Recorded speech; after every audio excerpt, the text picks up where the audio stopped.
Hello, my name is Merapelo Letebele, the coordinator and host for the Selalelo program. In today's conversation, I had the privilege of speaking to a remarkable woman whose life story reflects the everyday heroism of women across our nation.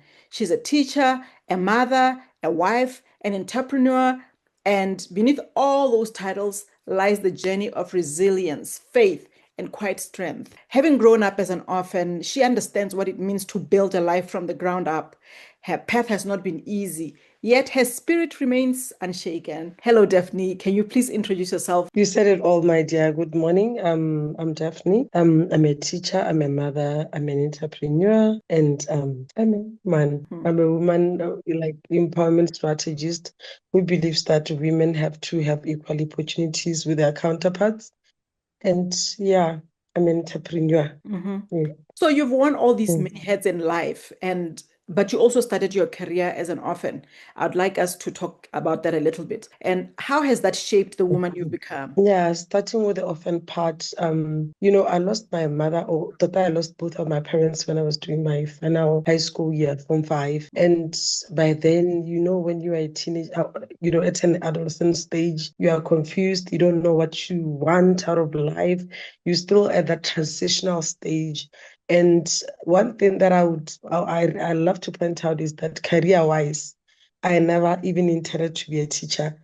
I wanted to be a lawyer so bad. I wanted to be a TV presenter or something. I wanted to be an author. But when I lost my mother when I was doing Form 5, the following year, I didn't get a career advice. So when I got to university, there was some mix up with the cut points. And I went to my aunt because after 3 weeks into varsity, having started humanities program, we were told that those who took a or B for English could go to transfer to law department, something that I really loved. So I went to my aunt, hoping that she would give me the answers. I even walked from varsity to her office, telling her that whatever that we were told that we could transfer to law, and it's something that I really love. And she told me, no, Daph, just take teaching. After varsity, you're going to get instant job, and law is saturated, blah blah blah. She was just, should I say negative? Yeah, she was just discouraging it. So I ended up not following my dreams, and I believe that if my mother was alive, maybe she would have given me a better advice. As an orphan, you want security, you want stability. I think that is why I got married very young, because I so wanted stability. I so wanted to have a solid rock family, because I grew up, around my mother only as a single mother. My dad was just somewhere there, but he was never a present dad. And when I was studying at varsity, I always went an extra mile. I think more than my peers did, because I knew that I was accountable for myself and my sister then, because we didn't have a parent. We didn't even have a place that we could call home. We were staying with relatives, and yo, it's a story for another day. So when I finished my Tirolo Setšhaba, which is a national service program, the first paycheck I got, I bought fence. I bought a tap from Water Affairs. I had this dream of building a home in honor of my mother's memory. So whatever I've done in life, I would stay up at the library at university. I would study, in the wee hours of the morning. I would really pour myself into it, because I was doing it to honor my mother. Because when she left, when I was doing Form 5, she attended 2 months before then. She went for report collection, like we were prize giving, and I was one of the people who were, given prizes. Yeah, Excellent. so she inspires me as an orphan. I believe that my mother's still my guardian even now. So everything that I do, she has always been at the anchor of it. So That's it. where did you find your sense of belonging and strength then in the absence of your mother?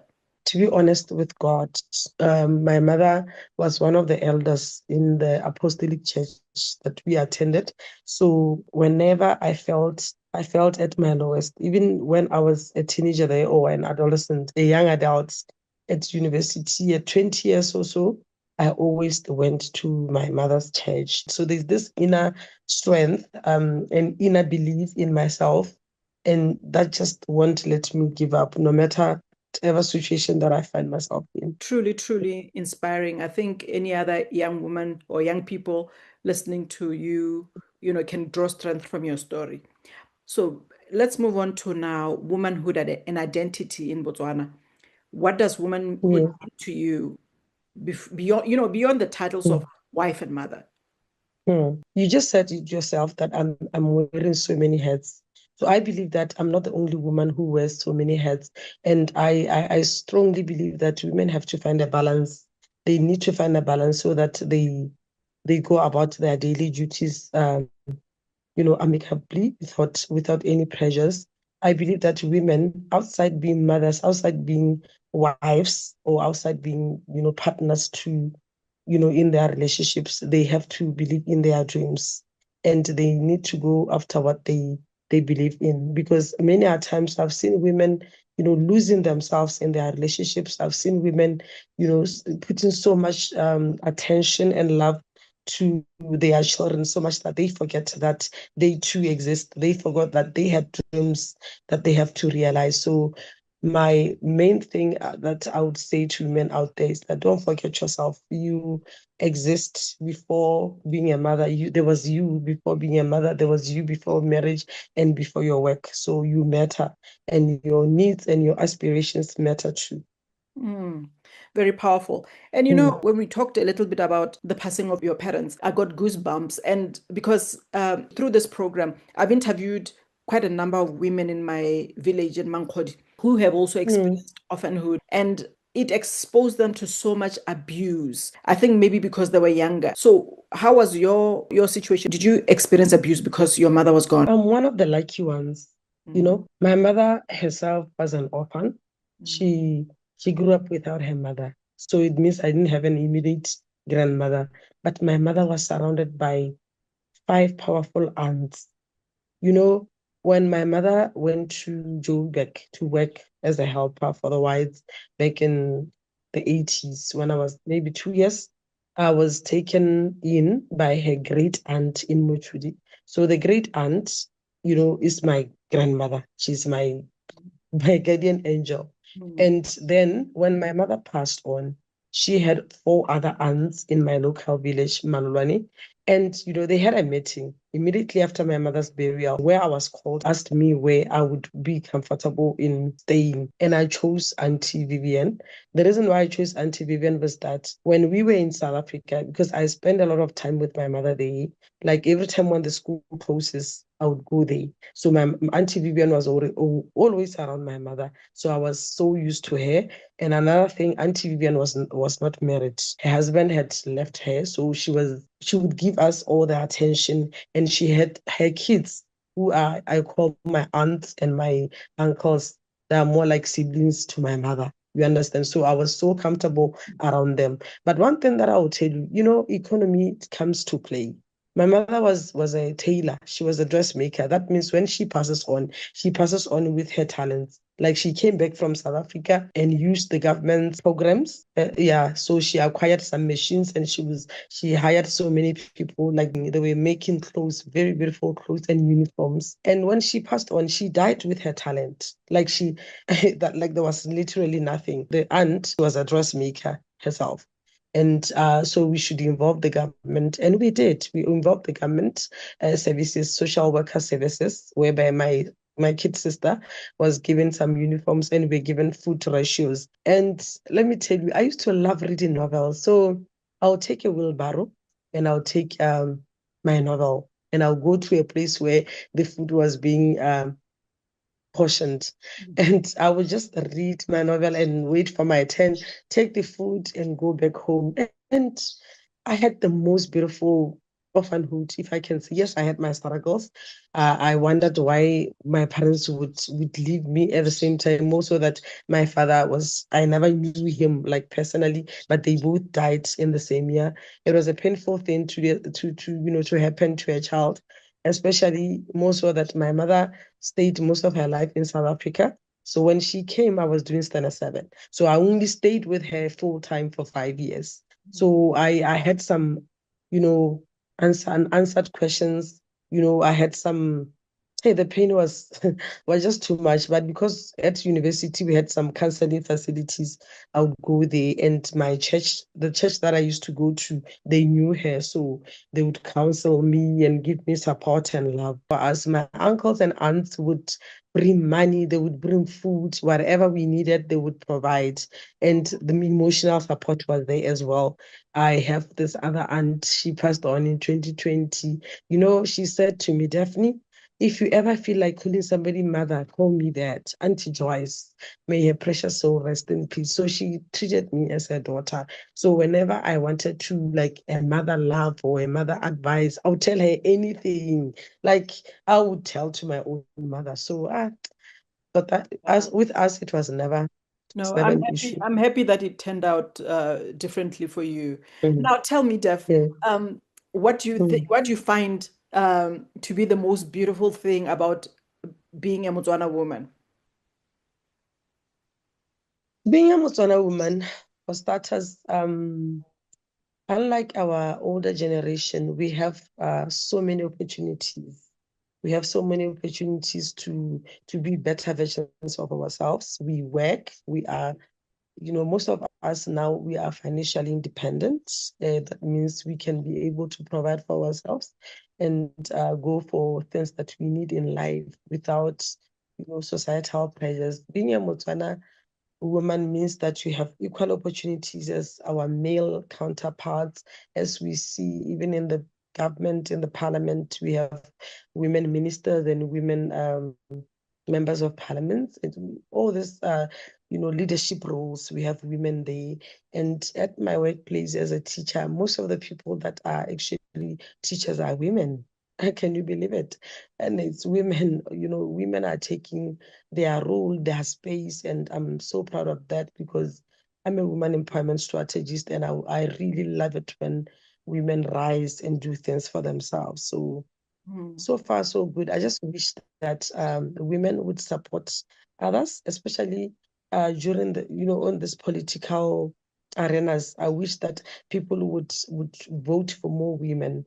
Mhm. Other than I see that they vote more men. I don't know their reasons, but I wish we could have more women in the political spheres. But so Now, far, yeah. we're Now getting that there. you're an adult, your children are a little older, you are mature in age, and you do all these things. So, how has your life journey changed how you view love, partnerships, and family? I take care of my late sister's son, my nephew, but he calls me mama. He knows because when he was born, the first person he saw was me. I was always there in his life, even when my sister passed on. My only sister, by the way, passed on in 2019. I took care of him like I have always been doing. And I think this is going to help them in the future because they're going to be accommodative, they're going to be compassionate, and um, they're going to be understanding of people's situations so that they understand that some people don't have the same privileges as them.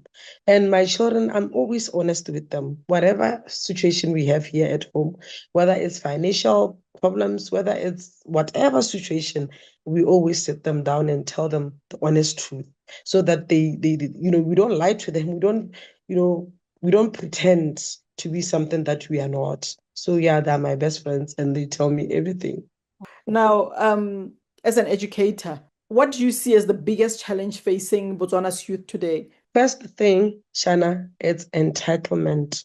You know, when I started teaching at in 1999, my national service program.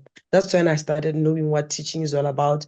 And thanks God, I was teaching at primary by then as a temporary teacher. So those people, they were up in the north there, in the northern region, Bakalaka kids. Those kids, when they see a teacher, they see God. They see somebody who is, responsible for their future.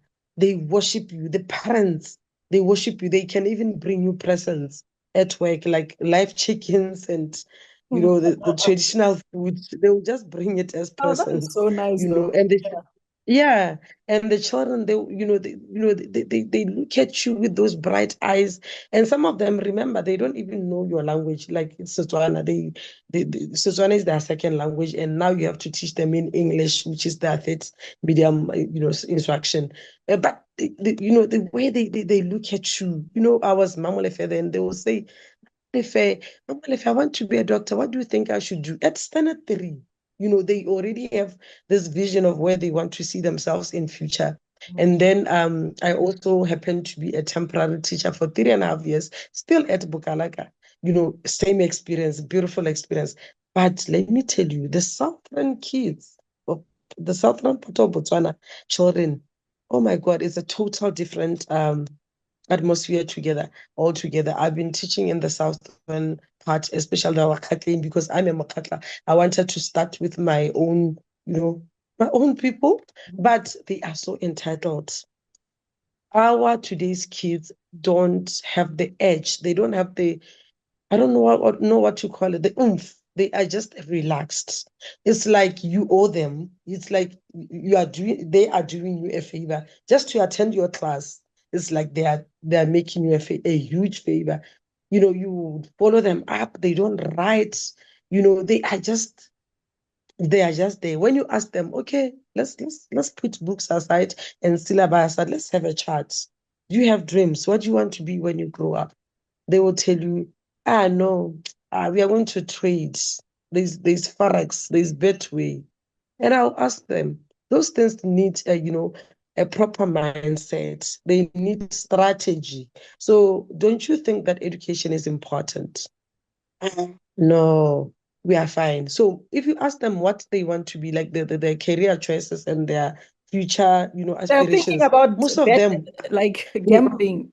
that's when forex, just they Yeah, don't have this long drive. run Yeah, uh, drive. future plans, solid plans. You see that these kids, they live for now. They don't think beyond now. That is the problem. Another thing, these children, I don't know, we keep on calling like professionals, even people out there in the streets who turn their lives around to motivate them because they need a lot of motivation. But they don't change. It's like you need to do it constantly. You need to remind them of who they are. You need to remind them of where they should be going, the direction they should be taking. But not on themselves, it's like they are just there They're just because they were told existing. to come to school. They're just Yeah, they're existing. just existing. Most of them, just a few, it's just a few who would you see, or in this ones they have self-motivation and they are focused. The second thing that is a big challenge to our children is media, social media. They are so engrossed in social media to a point that, whatever they see, they are celebrities or they are favorite people, they are celebs and they are influencers do, they think that is the way to go. And this is against the morals and the values that were instilled by their parents. So it's a constant battle. School teachers and parents say another thing, and they do the opposite because they feel that they know better than us. They forget that we were once children before and we have experienced a whole lot of things. And the third thing is sexuality. When we were young, we were taught that having sex before marriage is a sin. And we would actually, I remember when I was young, I was a member of PACT, peer approach counseling by teenagers. We would do peer education, telling our peers to do it above the waist so that they don't engage in sexual activities at a young age. And the Christianity part of it, that it was a sin to do that. So we preserved ourselves, but with our students or our young children, our young adults, it's shocking, Shana. They start engaging in sexual activities at a very early age. Mm. I don't know what they are, what they are in a hurry for. They do that, and we try to teach them, we try to mold them, and they won't even be shy. They will tell you, "Yeah, I had sex with him. My mother was not around. I called him."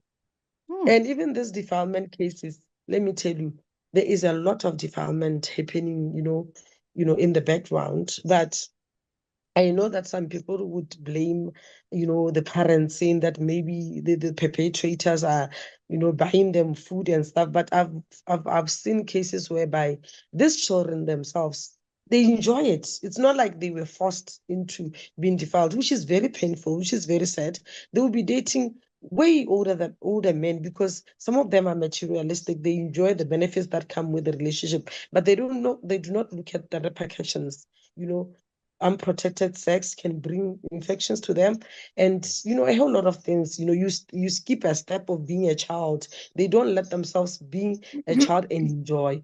And the fourth thing that I'm worried about that really damages our society to the core is drugs. Drugs, whether it's girls, whether it's boys, our children or our youth, get involved into drugs, and it's just a What kind of mess right drugs? now. What kind of drugs? They start, yeah, they start with marijuana. And I wonder about the people that sell to them because children spend a lot of time at school, which means they wear uniform. So I wonder, at people who sell these things to them, do they even consider that these children, I feel they still have a future ahead of them. Why should they destroy other people's future? Why don't they sell those drugs to their own children? Why feed a poison to other people's children and destroy their when they know that these drugs are so addictive. So they start with marijuana, and I understand we have cats in our societies. This. They call it meth everywhere else in the world. It's so shocking to me that it Mm, has reached Botswana.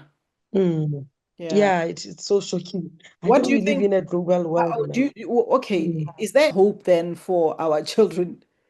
What do you think is going to happen 20 years from now? Ooh, it's a 50-50 chance, my sister. It's a 50-50 chance because there are some students who won't touch drugs.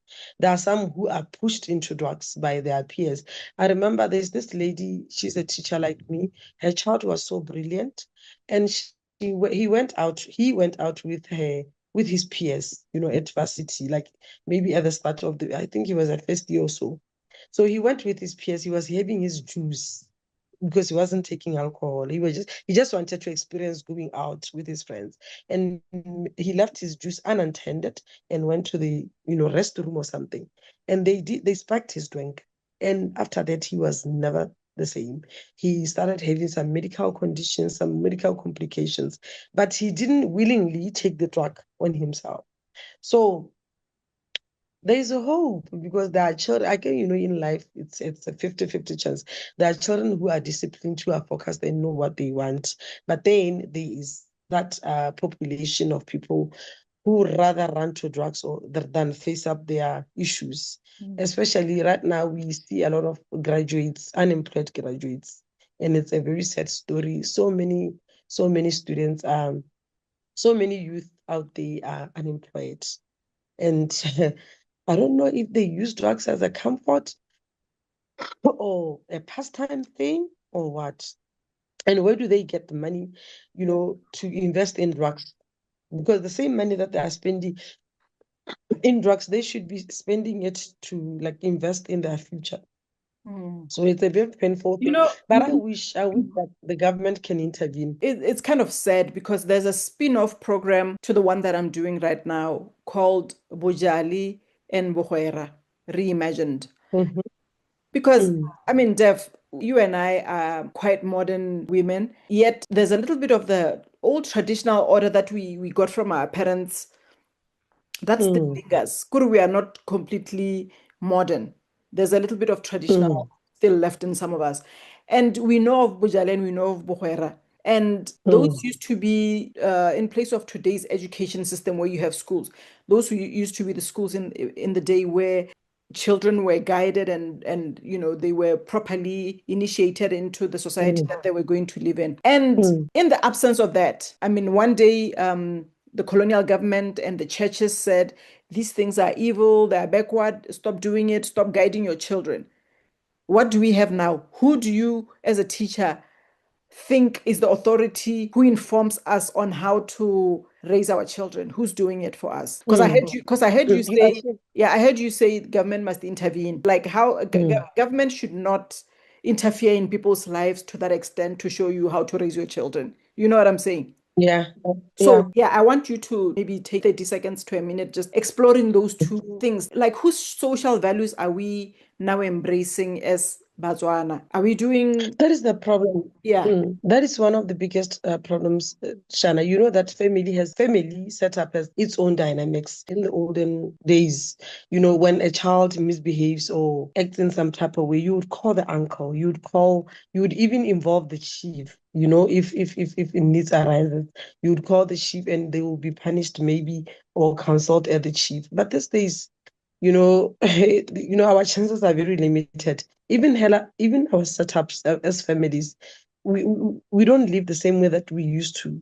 Remember that these days is more of like a mind your own business kind of thing. Like every family for its own. You find that I'm Daphne and my relatives are living the other side of the country, and we are not so much in touch. So when my children go astray, I find myself in a debacle for the fact that I don't know who to consult. So hence I take him maybe to social workers, or maybe I'll call the police, or maybe the kotla. Because initiation schools, like the one that you mentioned, Bukhwera and Bojali, they were, molding our children. The Bukhwera was molding the males, and the Bojali was, so yes, I mean vice versa. Maybe the Bujale was molding the young women into being, good adults. Now that the cultural aspect of it is like removed, and people don't really care about those traditions because of the modernization, things are a bit difficult now, because even us as parents, we are not, portraying that aspect. We are confused. We are in a confused state. Some of us, are following the religion, what the religion says, or what the pastor says, or our deity at church say, and we want to instill that into our children, forgetting the cultural part. Some of the parents are still stuck in the cultural, thing. And it's sort of confusing for our children. They don't know which way to go. Even as parents, we don't know whether to go to the Christianity route or whether to go the cultural route. It's a mixture of both, actually. Or no, So but yeah, we are it looks like the Western route is winning the day it's because yeah, overpowering. yeah, Hmm? it has already overpowered, taken over everything. It has Because already mm, overpowered. Yes, it I has mean, already how do overpowered. So people? that is the How problem. do you see now following that cultural moral code and all that has completely led Hmm. to the collapse of our society? And as Yeah, parents, it has left the collapse of our society and now, how come we are not because seeing now that? How are we not seeing that? I think, what? Everything has its own disadvantage and advantage, right? Yeah. I think everybody wants to be associated with westernization. Mm. For you to be able to be seen as an important person or a valuable person, you have to be, living a certain way, driving a certain car, living in a certain house. We care more about this material things and being associated with westernization than of our own culture. We are not proud of who we are. But funny enough, I'm from a culture that itself in their culture. Bakatla are people who still believe in those initiation school that you just mentioned. Bakatla, believes in their culture so much that even here, as a teacher, when students go astray, we actually call the parents, and then we involve the kotla. Most of some children who are, the worst cases, they are taken to the kotla and punished. And sometimes it helps to curb the behavior, and the police are always just a call away. You understand? We try to mold these young ones. If somebody needs rehab, we provide, we connect with those people to help the child. If a child is pregnant and she's young, we connect with social workers so that we help in any way we can, especially as teachers. But like you are saying, the cultural aspect of it has been neglected because the westernization has taken over. And such should be expected. We want to be associated with the third, are they First called the world. third world countries? Yeah, Yeah, the first because world. first world countries, because we believe that they are the But best. We believe that everything is from there. So that is the problem, my sister, and it's still going to go on. yeah. Yes. So Dev, without explaining, I don't want you to explain it. Are you for Mhm. or against corporal punishment? Personally, I don't love it because I hate pain. I hate pain. I hate pain so much. So I don't like inflicting pain on them. Yeah, So okay. even my own kids, I don't beat them. The father is the one who who used to beat them, but myself, I'm not really for corporal punishment. Okay. But I've realized that kids, they are scared of it. Like, our students, they are scared of corporal punishment. And whenever you promise them that I'm going to beat you and you bring a stick, there will be a change. Like the atmosphere would change. They will be scared. But now with the new law that says that corporal punishment should be abolished in schools, now we have so many cases. Shana, we don't teach these days. We spend a lot of time, taking students from classes to the staff room, to the HOD's office. We spend a lot of time talking about things that we shouldn't be talking about. They are in relationship, they are taking drugs, they do not have respect. They don't even respect us as teachers, They don't even take us, How does they that don't make you regard us feel? as How does it make you feel when you see a 13-year-old boy trying to talk to you like, you are his age mate? it gets, it makes me so angry. Mm. Because in my time, I wouldn't have dared talk to a teacher like that.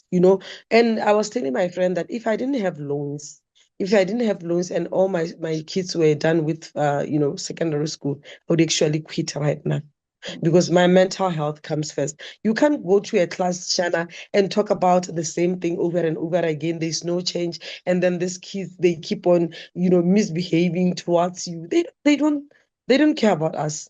And I They see abuse on us. on Facebook Mm, every single week there are videos of students just going wild, fighting. mm, Has it has fighting it has and it recording themselves.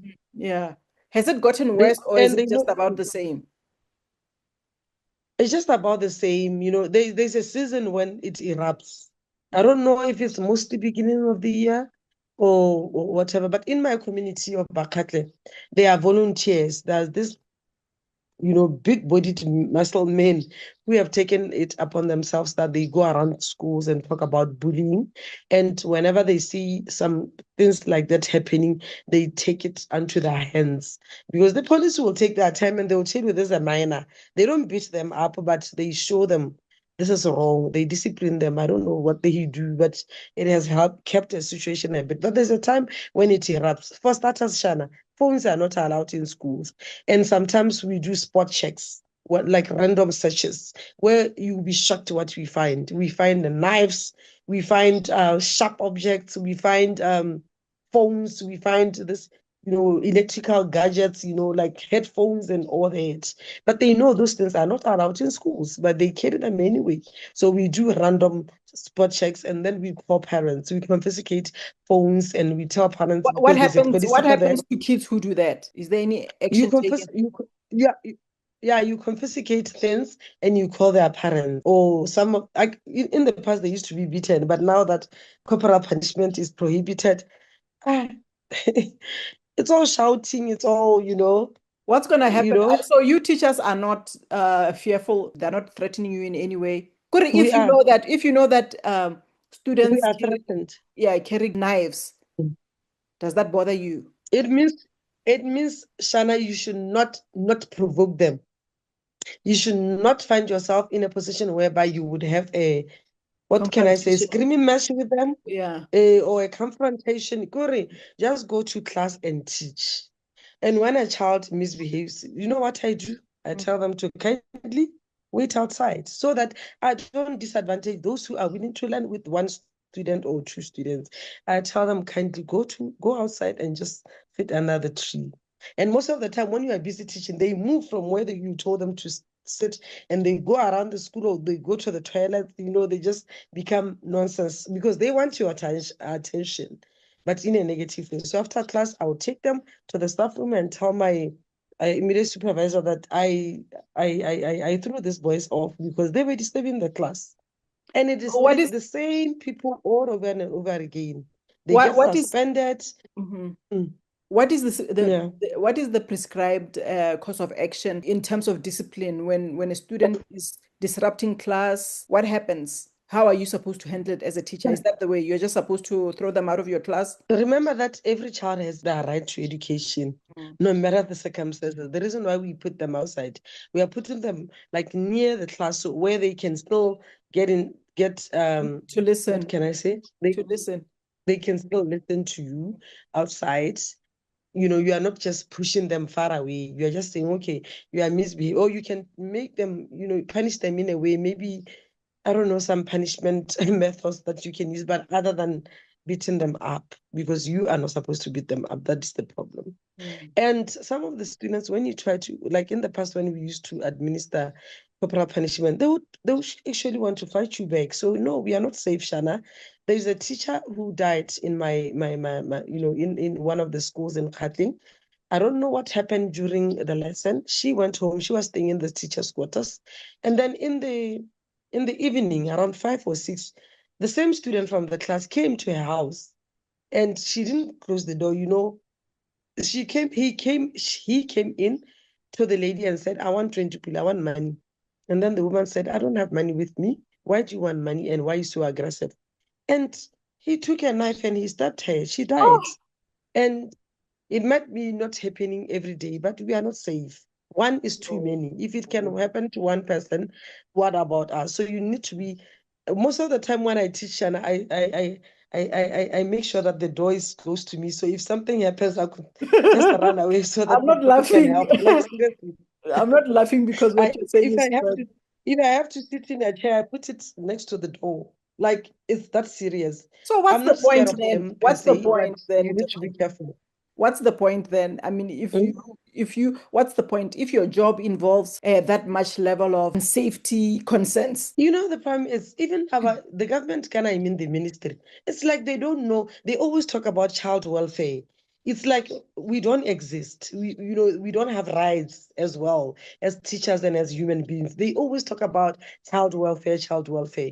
And the same children who are, what can I say, delinquent or whatever, they are accountable to their parents as well. These kids do so many funny things, during the weekends, so much that the parents come to school on Monday. Like the following week, they will tell us, this kid was not there during the weekend. We'll tell her, Mama, that is a domestic issue.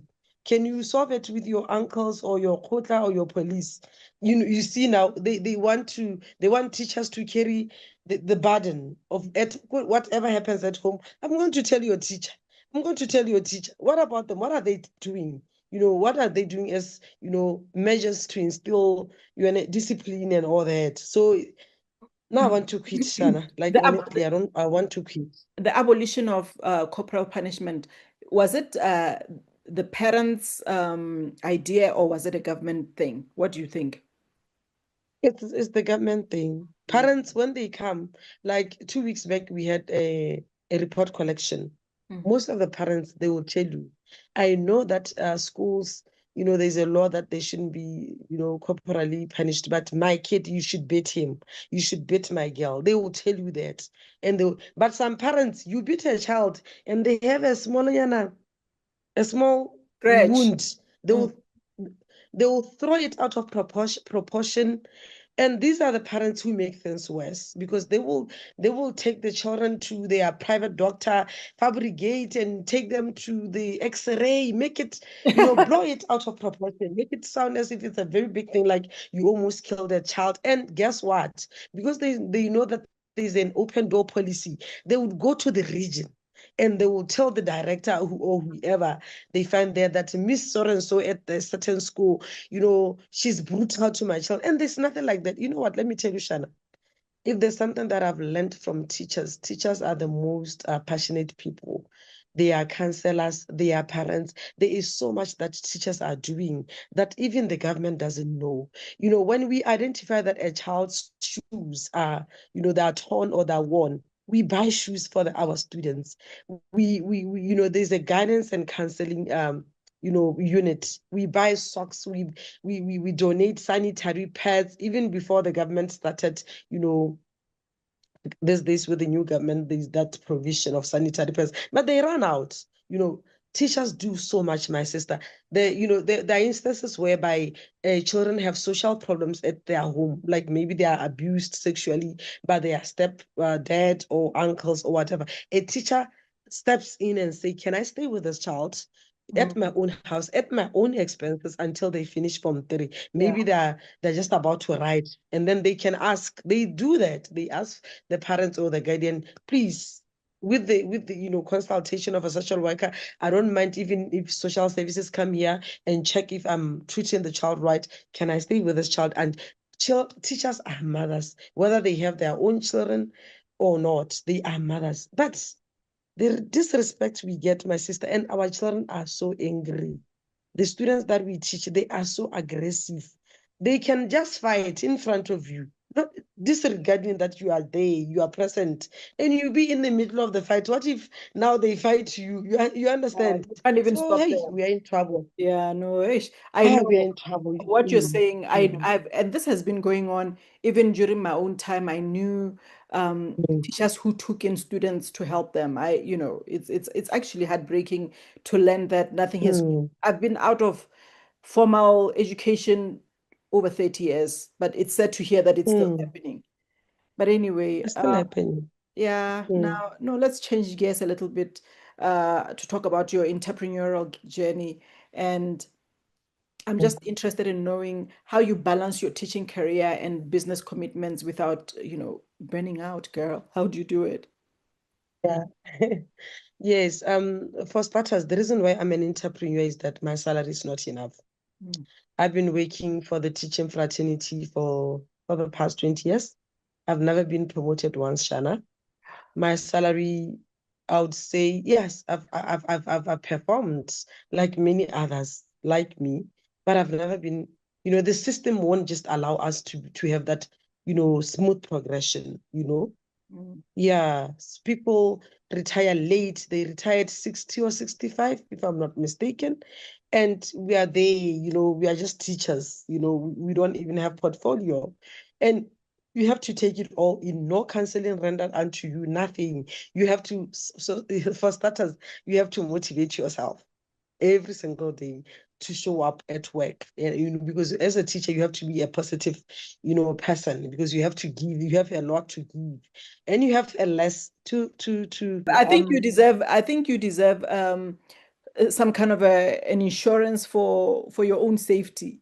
In addition to all you're saying, you don't get promoted, you don't, your salary gets increased, it's minutely. stagnant. It's stagnant. Yeah. Yeah, it's stagnant. Mm. And I think you deserve much more Mm. than that as teachers. I mean, I salute teachers everywhere. I We know do. what they go through. Mm. So that's why you decided to become Mm. an entrepreneur. And what advice would you Yeah, give I to decided women? to. Yeah.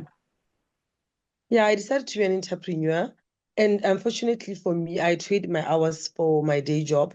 That means I can only do my entrepreneur, my business outside my working hours. Mm, And of recent, like last year, I shifted to digital marketing, online entrepreneurship, in so much that I use only my phone and the internet. So I wake up early, do my stuff, then I go to work 8 to 5. We usually say 8 to 5, right? Then after that, I continue with my online business. I don't carry inventory. I mm, just use my phone or my laptop and my internet. Yeah, before then, I used to be in the retail business, like boutiques, and sell some. I had my own merchandise. I used to be in the catering and all that. So I can still do those things, but I don't have the same energy that I used to have back there. And I don't want a situation whereby now I have to go and drop, some catering things. People need them during working hours, and I have to like take time out of my work and go there because people talk. yeah. They will Yeah. snitch you. Yeah. They will Yeah. snitch you. But it's important to create a balance so that your mental well-being is taken care of as well. Mm. And I really try to do side hustles so that I argument for my salary, because my salary, like I said, it cannot meet my needs and wants. And so far so good. You really need to be financially stable as a woman out there, whether you are married or you are not. You have to have your own money. And yeah, even if you are not rich, you should just be comfortable, to be able to do things that you wish to do with How it do you all. define, yeah, how So do you define success at this stage? This suc- stage? success is being able to, is living a balanced life, is being comfortable, Success is being independent financially. Success is being, spiritually, aligned. Success is being emotionally well and physically well. So the biggest wealth is your health. Those are very, very powerful words, Daphne. Now, if you could just Mm, speak to your younger self, the orphaned girl you once mm, were. I don't want to define you by mm, your orphanhood, but what would you tell her? mm. I would tell my younger self that you believed in yourself and you still do, and you should keep on doing that. Nobody is responsible for your happiness. Nobody can define you. And most of all, nobody is there to save you. You only have yourself for yourself. So everything that you're going to do in this world is for you, and you matter.